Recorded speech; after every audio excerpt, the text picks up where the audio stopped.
Olá, meu nome é Daniel Canuto e nesse vídeo a gente vai falar sobre o processo administrativo.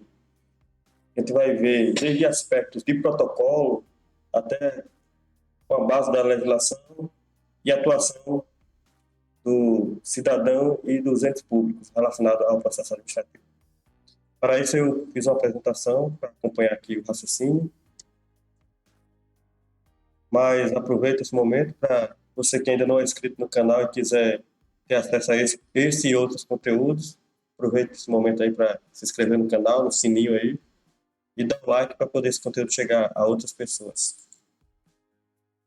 Então vamos lá. Bem, para falar de processo administrativo, a gente precisa entender como ele funciona e o porquê do processo administrativo. Para o processo administrativo funcionar, é extremamente importante e necessário o protocolo de execução. Como as coisas precisam ser feitas para que elas sejam, eu posso dizer uma palavra, que elas possam ser conduzidas. Então, todos os dias, órgãos e entidades da administração pública recebem pessoas e documentos com as maior variedade de demandas para controlar esses grandes volumes de demandas e de documentos. É necessário o uso do protocolo para recepção e registro desses documentos. E quando eu estou falando protocolo aqui, eu quero dizer de passos, de etapas, de conduta, de procedimentos para poder controlar esse grande volume de informação e de documentos que são levantados. Então, a gente pode ver que a Constituição já traz fundamento para essa questão, tendo em vista esses grandes volumes, a fim de garantir os princípios previstos na Constituição, no artigo 37, que trata da legalidade, impessoalidade, moralidade administrativa, publicidade e eficiência. Torna-se necessário uma atenção especial ao tratamento dos documentos. Então, por querer garantir a moralidade administrativa, a publicidade e a eficiência da gestão, a gente precisa ter o controle dos documentos de maneira que eles passem a ser eficientes e garantam o funcionamento da máquina pública. Então, o protocolo para a recepção de documentos. A gente precisa saber que os documentos recebidos por uma instituição ou entidade precisam ter registro de quem enviou, para quem ele está sendo. Tipo, o controle do documento, a partir do momento que esse documento entra numa instituição, ele precisa ser controlado para onde vai, por quem passou, tudo isso. Fica muito mais fácil no ambiente digital, mas ainda assim é complicado se não tiver os procedimentos bem definidos nessa questão.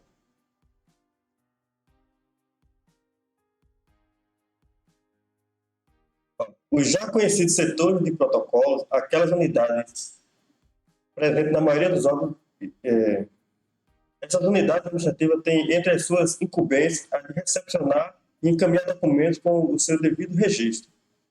O que isso quer dizer? Os famosos protocolos que a gente chama, aquelas unidades que a gente chama de protocolo, elas são as unidades responsáveis por recepção de documentos externos para a instituição. É a porta de entrada dos documentos e a partir dali começa o registro. Hoje existem abordagens diferentes de protocolo, onde os documentos não necessariamente precisam passar pela unidade de protocolo, mas eles precisam passar pelos procedimentos de protocolo.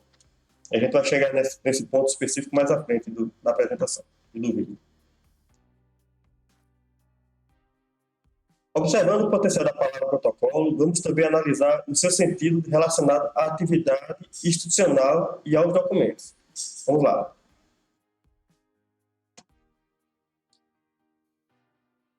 Receber documentos, cadastrar documentos, tramitar documentos. O protocolo também pode ser visto como um cerimonial, um ritual, correlacionado aos documentos. O ato para o registro dos documentos no órgão da instituição. Tudo que precisa ser feito, ele vai ser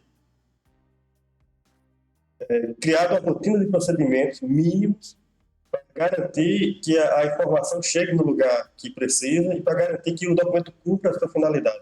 Então, o documento precisa ser registrado ao entrar, precisa ter iniciado e ter o controle de trâmite para onde esse documento vai, quem vai receber esse documento, quem recebeu esse documento, e ter o histórico de andamento desse documento, quando foi concluído, quando foi arquivado, tudo isso precisa ser registrado, e isso é parte do protocolo. E quando eu falo protocolo aqui, eu estou falando dos procedimentos para o processo administrativo e também para a gestão documental da instituição. Atividade de protocolo. As atividades de protocolo compreendem receber, registrar, classificar, tramitar e controlar a movimentação de documentos. Documentos e processos. Em alguns casos, os documentos podem dar origem a um processo. Essas atividades é chamada de autuação, formação de processo. Então, o protocolo é responsável tanto para a movimentação de documentos quanto de processo. A gente pode até chamar documentos avulsos, documentos que andam por conta própria, assim, não precisam de junção em dossiê, como os processos são de conjuntos um conjunto de documentos com uma única finalidade. O documento também pode caminhar sozinho nesse sentido. Então, o protocolo também ele pode perceber que no protocolo, na atividade de protocolo, você pode perceber que um documento ele passa a ter necessidade de se tornar processo e passar a ter as respostas e o encaminhamento a partir de outros documentos, e esse momento que um documento ele passa a ter valor de processo, ele passa a ter a necessidade de abrir um processo, essa etapa é a etapa de autuação. A partir de um documento que já existe, aquela atividade precisa de mais procedimentos e de resposta de outras autoridades e de outros setores, e por isso passa a compor o processo, porque cada documento vai contar uma das tarefas, uma das etapas uma das tarefas daquela atividade maior. Tipos de autuação do protocolo.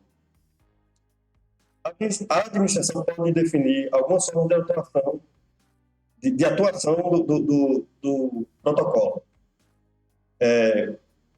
Podemos ter uma atuação como protocolo centralizado ou descentralizado, né?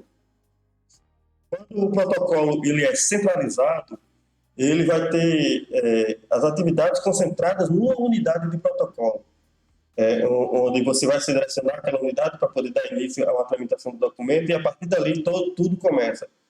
Ou uma abordagem descentralizada, onde pode haver diversas unidades que podem dar origem a documentos e que, inclusive, podem receber documentos.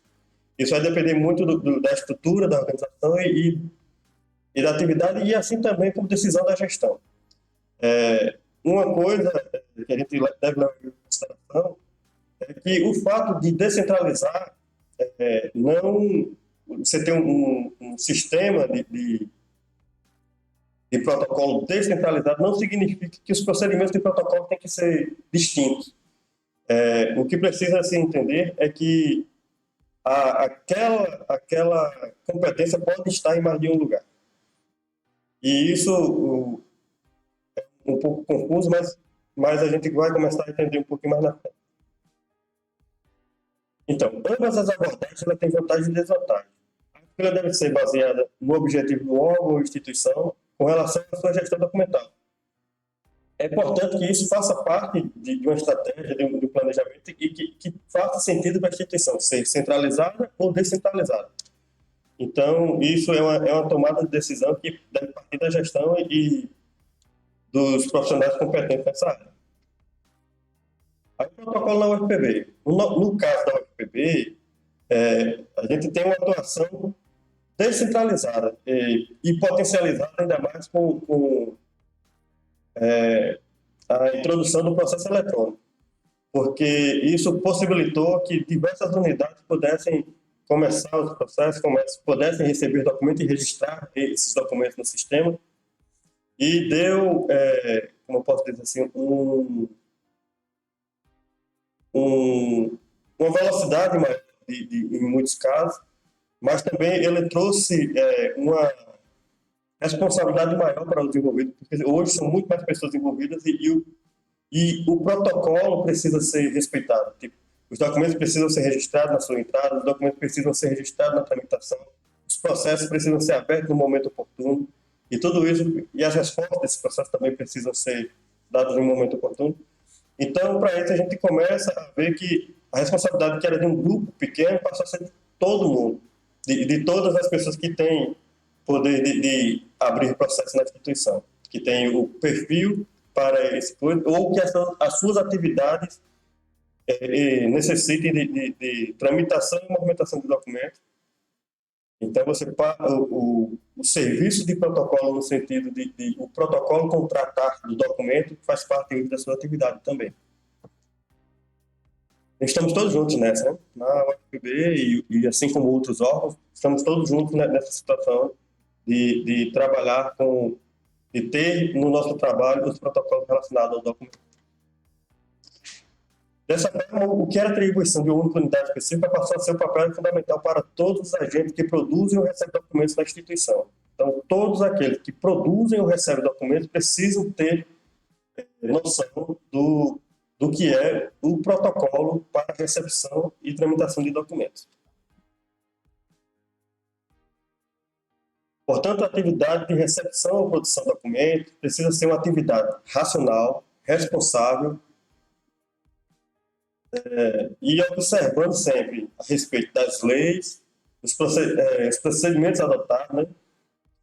A gente precisa primar pela eficiência da comunicação que está no documento. E, para isso, a gente precisa ter sempre a noção, que é muito importante, que os documentos, eles são, principalmente na produção de documentos, que os documentos eles são produzidos por pessoas, mas que vai ser recebido por outras pessoas. E, para isso, a gente vai ter que ter uma reflexão muito maior na construção desse documento e no objetivo desse documento, para que eles que façam claro nessa transmissão de informação, de desejo, de vontade que um documento possa vir a ter.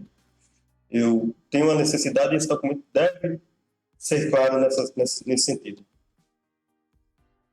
E ainda como atividade de protocolo que passou a ser atividade comum a todos, a gente vai ter que perceber se esse documento ele precisa ser ostensivo ou restrito. E para isso a gente deve observar duas normas principais nesse momento, que seria a LGPD, a Lei Geral de Proteção de Dados, e a Lei de Acesso à Informação.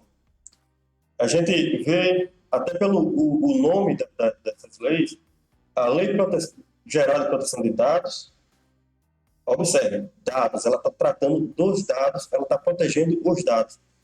E a Lei de Acesso à Informação, ela está tratando a dar acesso à informação. Dados de informação. Gravem bem isso, porque vai ser importante mais na frente. E nessa percepção ainda, só para finalizar aqui, com relação ao ostensivo que a gente vai continuar tratando, a gente precisa saber quando eu tenho que dar acesso ao documento ou à informação, quando aquela informação ela deve ser pública e quando essa informação ela precisa ser restrita, não é nem a informação, quando aquele dado precisa estar restrito, aí a gente vai ter, e isso é uma reflexão, a gente vai precisar ter uma consciência um pouco maior na produção desses documentos, na cadastro do documento, na recepção desses documentos, para poder saber como atuar com eles. Lembrando que a atividade de protocolo que identifica quando um documento deve ser tratado como restrito ou ostensivo.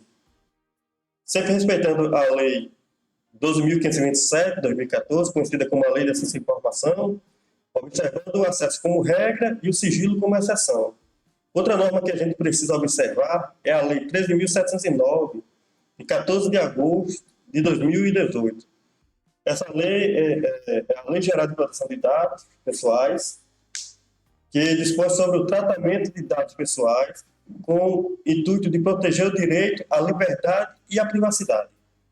Então, a gente já vê aqui, são leis que são de certa forma, conflitantes, mas que se complementam. Então, a gente precisa ter uma atenção maior. Toda pessoa que trabalha com documento, e principalmente no serviço público, mas não necessariamente só no serviço público, precisa estar antenado com essas duas legislações, porque uma trata do direito que o cidadão tem para a informação, de receber a informação, de solicitar a informação, e uma outra que trata de proteger dados pessoais que podem, porventura, estar nessa informação ou que estejam em outros contextos. Então, dessa forma, a gente precisa estar bem atento e começar a refletir mais no nosso trabalho.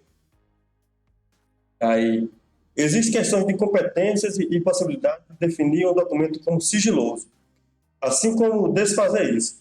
Mas temos que observar que não precisa ser exposto e ainda assim manter um documento, ele não precisa ser exposto e ainda assim manter a transparência dos atos públicos.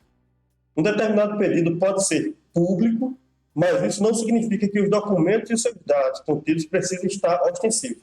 Então, como assim? Por exemplo, um processo eu vou abrir um processo para solicitar o meu diploma. Nesse processo de solicitar o diploma, eu tenho que inserir o meu histórico, aí lá no histórico tem dados pessoais como meu nome, telefone, tem um bocado de dados lá que são pessoais e que identificam a pessoa, que a gente vai precisar ter cuidado. Além das notas e outros, né? Então, nesse caso, a gente vai precisar fazer o quê? A gente vai dizer que o processo é ostensivo, o processo de solicitagem vai ter lá que alguém pediu esse diploma, a expedição do diploma, mas os documentos contidos nesse processo que tratam de dados pessoais, esses documentos eles vão estar restritos, por mais que digam por quem passou, por onde passou, como passou, onde resolveu e se de fato emitiu o documento, ele pode passar por tudo isso sem a necessidade de mostrar conteúdo, de apresentar um conteúdo que tem dados sensíveis. Então, dessa forma, a gente garante a transparência do ato e das etapas do ato e restringe o acesso aos dados desse documento, onde os dados que são pessoais. Então, aí é onde a gente começa a ver, ó, a gente está usando as duas leis e atendendo as duas. Vamos caminhando. O indivíduo solicita um determinado auxílio e, para esse pedido, precisa acrescentar dados pessoais, a exemplo do número de CPF, RG, dados de endereço e outros. Esses dados não devem ser expostos. Para garantir a transparência do ato, os dados pessoais não precisam ser expostos. Não? Tipo assim, eu não preciso expor esses dados. Eu tenho que garantir o tipo do pedido, o que ele está pedindo. Tal. Nesse caso, é suficiente para demonstrar a transparência dos dados. Os dados serão apenas úteis e utilizados por quem vai operar aquele pedido, aquela solicitação. Seria o exemplo que eu dei do diploma. Quando esse diploma chega na unidade competente, ele vai consultar os dados, ver se é o nome certo e são as informações corretas, para poder emitir o diploma. Mas esses dados não precisam estar expostos no portal público da instituição. Ele pode ter até o encaminhamento por onde passou, quem inseriu o documento e assim por diante. Mas os documentos em si, tipo, se tiver uma cópia do RG do aluno ou outros documentos desse nível, esses documentos não precisam estar públicos. Pode até dizendo assim, identificação pessoal ou histórico. Só que, como tem muitos dados sensíveis nos documentos, esses documentos vão estar lá restritos para a unidade que vai receber esse documento. E assim que você começa a perceber esse tipo de coisa, fica mais fácil julgar quando é ostensivo e quando é restrito. E no caso do sigiloso, só para complementar o que a gente tem falando, você dizer que um documento é sigiloso também está baseado na lei de acesso à informação. A maioria dos servidores, eles não tem competência legal para dizer se um documento é sigiloso ou não. No caso, as autoridades máximas das instituições e algumas exceções, quando o delegado, vão ter, e inclusive eles precisam pré-definir, mesmo antes de criar o documento, que aquele tipo de documento específico é um sigiloso, e ainda assim já tem que dizer por quanto tempo ele é sigiloso, baseado no que a lei diz. Vai ser a questão de secreto, tão secreto, e assim por diante. Então vamos lá. E ainda relacionado ao restrito e ostensivo, em alguns casos é necessário a análise do documento. Você precisa saber o objetivo do documento, qual a finalidade daquilo. Um exemplo interessante para dar com relação a isso é um processo preparativo para a licitação. Muitas daquelas informações elas vão fazer parte do edital licitatório. Então, essas informações elas precisam estar restritas simplesmente para quem atua nesse segmento, para quando o edital for publicado, aquela informação chegar igual a todo mundo, todos os concorrentes.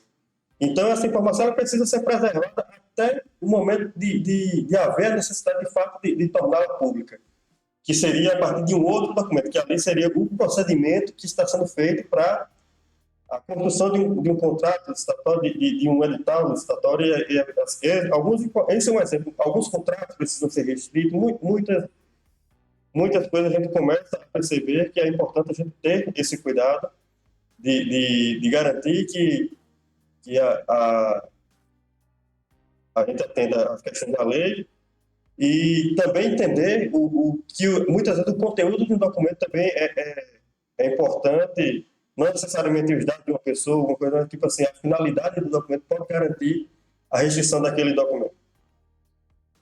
E a restrição não inutiliza o documento, ela simplesmente vai tornar aquele documento acessível para as pessoas a quem compete fazer uma tomada de decisão ou alguma atividade relacionada àquele processo. Então, todo documento para a administração pública deve cumprir uma finalidade. Portanto, sua confecção e registro devem observar alguns pontos. Para a gente construir um documento, para receber um documento, para trabalhar com o documento, a gente precisa saber o porquê, o que fundamenta, qual a norma, qual a legislação, o que motiva esse documento, por quê. Aí, para quê? Qual o objetivo do documento, o que dá sentido ao documento. Tipo, a gente pode saber, um exemplo, eu preciso, estou solicitando material de expediente. Aí, para quê? Foi recebido 2 novos trabalhadores para trabalhar na minha unidade e o material de expediente não era suficiente com esse número maior de servidores. Eu estou dizendo por quê e para quê. E para quem? Para quem deve ser encaminhado o documento, a quem compete a finalidade do documento. Então, para quem que eu peço esse tipo de material? Para a chefia, para o setor de almoxarifado, para a direção, o que seja, vai depender da estrutura organizacional que você tem. Então, a gente precisa responder algumas coisas na hora de produzir um documento, para que o documento possa ter sentido e faça sentido, tenha coerência e que tenha eficiência, porque como ele vai passar por pessoas, é importante que essas informações estejam claras no documento. Então, quando o documento responde essas perguntas, a comunicação, que é um dos objetivos do documento, ela se torna muito mais eficiente, né? No entanto, temos que observar que o processo de produção de documento é uma atividade pessoal. É a pessoa que está fazendo aquele documento. É você, sou eu, é o seu colega de trabalho. E assim, a gente perceber, né, que desse modo, essa produção ela precisa ter clareza, que o documento administrativo ele precisa a gente tem que entender que ele se direciona a outras pessoas, né, a outros agentes, outras pessoas, outras cabeças, e em etapas diferentes dessa atividade. Então, a gente precisa saber que esse documento precisa ter clareza ao chegar na próxima etapa, na próxima pessoa. Por isso que é importante uma reflexão nessa construção e perceber aquelas perguntas e tentar responder aquilo no documento. Mas o que é o processo administrativo? A Constituição Federal, no artigo 5º, né, observar a obrigatoriedade do devido processo legal e de ampla defesa do processo administrativo. Então, lá vai ter E o processo administrativo é regulado na lei, e o processo administrativo é regulado na lei 9.784, de 99, que estabelece normas básicas no âmbito da administração pública federal, direta e indireta. Um processo administrativo é uma sequência de atividades administrativas refletidas em documentos, interligados entre si que visam alcançar um objetivo. Então, a gente tem uma atividade administrativa que ela passa a ser refletida em documentos. E como assim? Cada uma das etapas daquela atividade vai gerando documentos, despachos e vai ganhando um corpo documental, e esse corpo documental, até chegar no final do seu objetivo, é um processo. E esse andamento e a sua finalização é um processo administrativo, é a construção do processo administrativo baseado numa atividade. Da forma como a administração pública fundamenta as suas decisões. Os processos administrativos podem ser iniciados por demandas de interessado ou por ofício. Quando há um interessado, essa pessoa provoca o processo administrativo, ou a própria instituição ela pode provocar por ofício, que é a forma como a instituição ela se comunica. E por ofício, quando é parte da própria administração, quando é provocado por ela. O processo administrativo é uma forma como os órgãos e instituições atuam na administração pública. É uma forma de garantir a clareza, a transparência, né? Este constitui-se de etapas com atividades registradas, ordenadas em documentos com o objetivo de dar efeito ao ato. Então, como a gente vinha dito já, como eu falei, tem outro vídeo sobre a importância do documento, os atos, eles precisam ser registrados de alguma forma, e os atos administrativos eles são registrados em processo administrativo, porque eu consigo registrar de maneira ordenada tudo o que aconteceu para uma determinada atividade ser concluída. E o processo administrativo é a ferramenta que a gente utiliza nas instituições públicas, né? E para que serve o processo administrativo? O processo administrativo e seus protocolos, o processo administrativo e seus protocolos, eles servem para padronizar a forma como o poder público toma suas decisões, né? E é uma forma de apresentar, né? Apresentando de maneira previsível, transparente, estruturada e organizada, trazendo clareza e eficiência para a gestão pública, além de buscar garantir o cumprimento das garantias fundamentais dos princípios administrativos, assim como limitar a discricionalidade administrativa. O processo administrativo é a forma como a administração consegue dizer, tipo, o processo é dessa forma, a gente atende desse jeito, os documentos entram de tal forma. O processo, enquanto documento, ele é a representação do que aconteceu.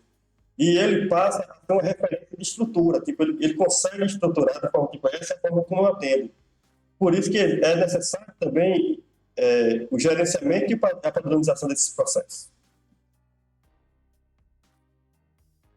Quando é necessário o processo administrativo? O processo administrativo, enquanto ferramenta de gestão, serve para fundamentar uma ação da administração. Essa ação terá suas etapas refletidas em documentos que, juntos, contarão as etapas e a resolução. Dessa forma, sempre que uma ação da administração precisar passar por etapas em unidades ou pessoas diferentes para fundamentar a decisão ou direito, essa deve ser uma motivação para iniciar o processo. Então, quando eu tenho uma atividade que vai passar por várias pessoas, por várias unidades, e que ela precisa garantir o registro dessas etapas, ela passa a ter necessidade de se tornar processo. Por exemplo, eu quero informar para a minha chefia que o meu setor vai passar por um processo de detetização. Eu vou mandar, a minha unidade vai mandar para a chefia, que aquela unidade vai estar fechada. Simplesmente aquela comunicação já atendeu. mas se eu tivesse que solicitar essa detetização, porque tipo, aí esse documento eu estou solicitando a detetização, então agora já mudou o efeito. Esse meu documento, ele vai para a minha chefia vai para quem compete fazer essa detetização e a partir daí passa a ter um processo. Mas quando eu vou simplesmente comunicar que é tal dia, já não precisa de processo, porque o processo para aqui já foi ali, é um ato de comunicação para simplesmente esclarecer aquele momento. Então, não tem mais tomada de decisão, não tem mais o que ser feito, é simplesmente uma comunicação. Aí é mais ou menos por aí. Quando não é um documento de comunicação, existem outros casos específicos, mas a gente dá para entender nesse sentido. Não há mais o que decidir, é simplesmente tipo, é só isso aqui, ó. Está fechado hoje porque foi tomada a decisão de detetizar hoje. E houve um processo para isso aqui e eu estou agora só comunicando para mostrar o que aconteceu. Então, na lei de processo, né, a lei 9.784, no artigo 2º diz o seguinte: a administração pública obedecerá, dentre outros, os princípios da legalidade, finalidade e motivação, razoabilidade, proporcionalidade, moralidade, ampla defesa, contraditório, segurança jurídica, interesse público e eficiência. Então, um dos motivos que justifica ainda mais o processo administrativo. O artigo 5º trata do seguinte: o processo administrativo pode iniciar-se por ofício ou pelo interessado, como a gente já vinha falado também, agora reforçando onde está, né? Então, no artigo 4º, são deveres da administração, do administrador, perante a administração, perante a administração, sem prejuízo de outros previstos em ato normativo. Expor os fatos conforme a verdade, proceder com legalidade, urbanidade e boa-fé, não agir de modo temerário, prestar as informações que lhe forem solicitadas e colaborar para o esclarecimento dos fatos. E o processo ele se torna uma ferramenta que vai garantir que eu consiga fazer essas exigências da legislação, porque ele vai ter uma estrutura que vai me mostrar como eu estou fazendo tudo isso. A portaria interministerial de 2015 traz nela o seguinte: define os procedimentos gerais para o desenvolvimento das atividades de protocolo no âmbito da organização e entidade da administração pública federal.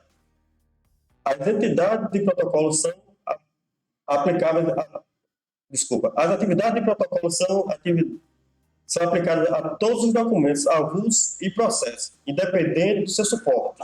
Então, isso já traz um outro ponto que é importante para a gente. As atividades de protocolo, no sentido de garantir o registro dos documentos, de garantir o controle das movimentações, as pessoas que participaram, as pessoas envolvidas com relação a esses documentos,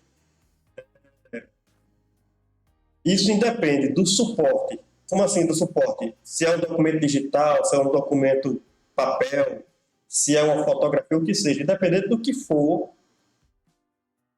um documento que entra na administração pública federal, eles precisam passar pelos procedimentos de protocolo. E isso é importante a gente perceber que, como a gente tem uma unidade de protocolo descentralizada, a gente tem a atividade de protocolo descentralizada, a importância de quem recebe qualquer tipo de documento para atender esses requisitos. Aí o decreto 8.539 de 2015 dispõe sobre o uso do meio eletrônico para a realização de processo administrativo no âmbito da organização e entidade da administração pública federal, direta ou indireta, autarquias e fundacionais. Então, os objetivos que está no artigo 3º traz o seguinte: assegurar a eficiência e eficácia que vai de acordo com a Constituição e com a lei do processo, né?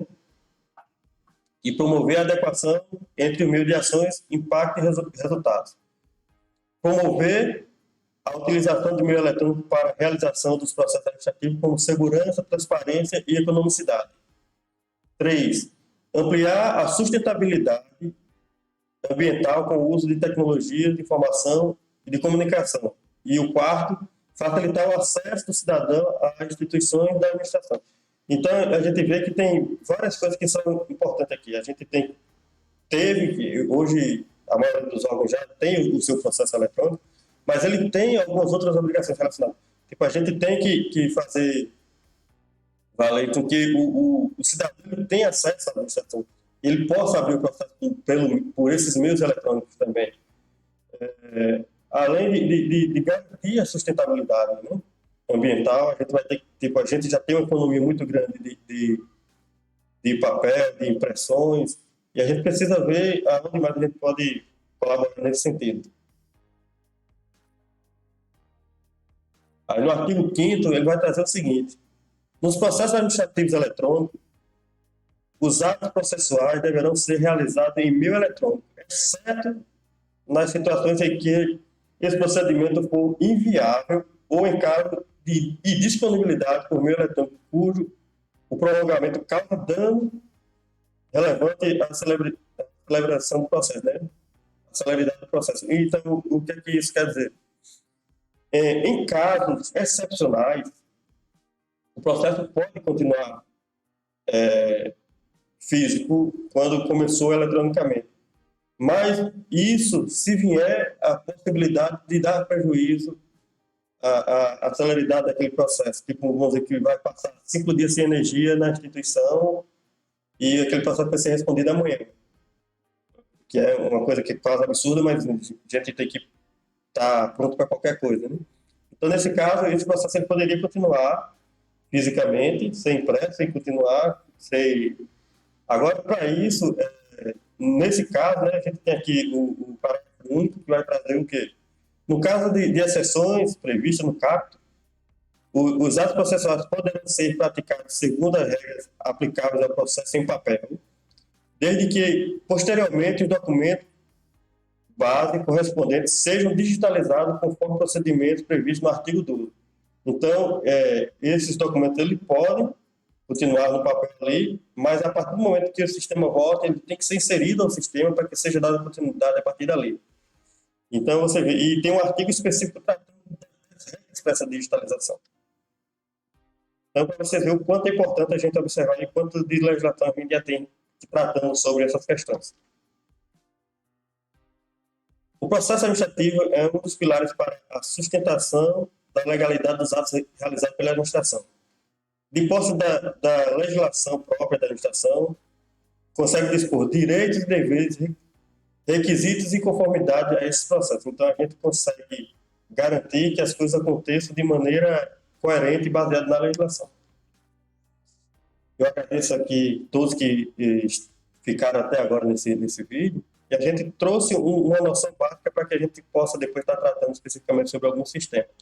Então, eu quero agradecer a paciência e a atenção de todos. E se você gostou do vídeo, curte e compartilhe esse vídeo com outras pessoas. E se não é inscrito ainda, pode se inscrever nesse canal. Então, muito obrigado pela atenção. E a gente vai estar também tratando de outros conteúdos relacionados. Pode ser que agrade vocês em relação a esses novos conteúdos. Então, valeu e até o próximo vídeo.